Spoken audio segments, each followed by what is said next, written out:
سابق صوبائی وزیر قانون سندھ ضیاء الحسن لنجانو آبشار سٹی کے صدر خان بہادر بھٹی اور جنرل سیکرٹری عاطف حسین زیدی کی ہدایت پر پیپلز یوتھ ڈویژن شہید بے نظیر آباد کے صدر اختر حسین ان کی قیادت میں بالوجہ قبہ نو آبشار سے سینکڑوں جالوں پر مشتمل قافلہ پیدل گڑھی خدا بخش کے لیے روانہ ہو گیا۔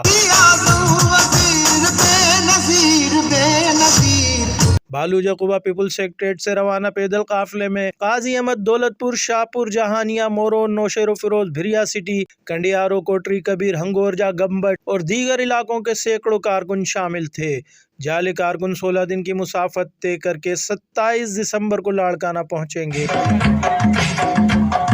قافلے کی روانگی پر پیپلز پارٹی شہید بے نظیر آباد کے ضلعی صدر اکبلی جمالی نے کارکنوں کا بلاول چوک پر پرتپاک استقبال کیا اور جالوں پر پھول کی پتیاں نچھاور کیں۔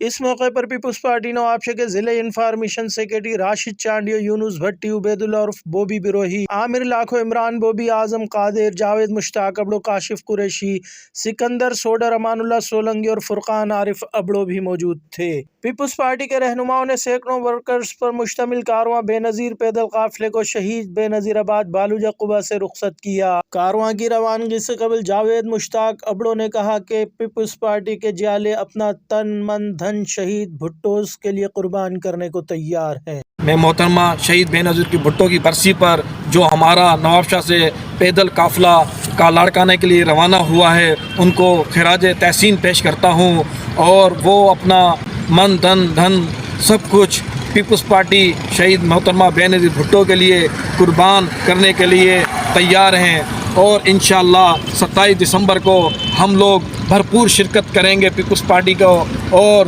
ان کی عقیدت کو خراج تحسین پیش کرتے ہیں۔